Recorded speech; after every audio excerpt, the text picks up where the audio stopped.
कहानी माँ की ममता का मोल। गांव से दूर पहाड़ियों के बीच बसा एक छोटा सा कस्बा था सीतापुर। वहां एक निर्धन लेकिन स्वाभिमानी महिला गौरी देवी अपने बेटे राजू के साथ रहती थी। पति का साया बचपन में ही उठ गया था। गौरी ने मजदूरी कर करके अपने बेटे को पढ़ाया, उसे अच्छा इंसान बनाने का सपना देखा। गौरी दिन भर ईंट भट्ठे पर काम करती और रात को बेटे को पढ़ाती। खाने को चाहे 2 रोटी कम हो, पर बेटे की किताबें पूरी होती। कई बार पेट काट कर गौरी ने राजू को स्कूल भेजा। राजू भी समझदार था, पढ़ाई में होशियार और माँ का आज्ञाकारी। एक दिन राजू ने माँ से पूछा, माँ, तू खुद भूखी रहती है और मुझे खिलाती है, क्यों? गौरी मुस्कुराई, बेटा, माँ की ममता का मोल नहीं होता, वो सिर्फ देती है, बिना किसी उम्मीद के।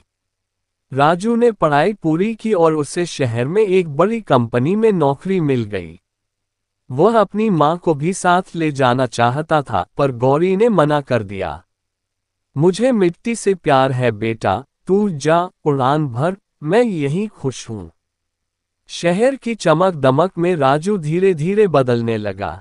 उसका नया जीवन, नए दोस्त, नए तौर तरीके, माँ की चिट्ठियों के जवाब कमाने लगे।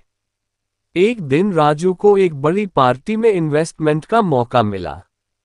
धोखे से उसे फंसाया गया और उस पर कंपनी से करोड़ों का गबन का इल्जाम लगा। पुलिस ने उसे गिरफ्तार कर लिया। पूरे मीडिया में नाम आया, सीतापुर का लड़का बना चोर। राजू टूट गया। उसके सब दोस्त, यहाँ तक कि कंपनी वाले भी मुंह मोड़ चुके थे।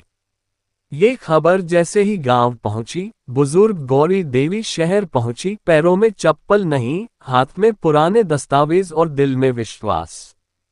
वह कोर्ट कचहरी के चक्कर काटती रही।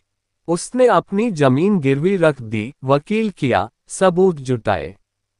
1 साल की जद्दोजहद के बाद कोर्ट ने फैसला सुनाया, राजू निर्दोष है। असली गुनहगार कंपनी का सीईओ निकला। जेल से बाहर आते ही राजू माँ के पैरों में गिर पड़ा। माँ, मैंने तुझे भुला दिया था, तूने मेरी जिंदगी लौटा दी। गौरी ने आंसू पोंछते हुए कहा, बेटा, माँ की ममता ना बिकती है, ना टूटती है। ये तो उस नींव की तरह है जो कभी हिलती नहीं, चाहे तू जितनी ऊंचाई पर चला जा। ग्रेटर देन माँ की ममता का कोई मोल नहीं होता।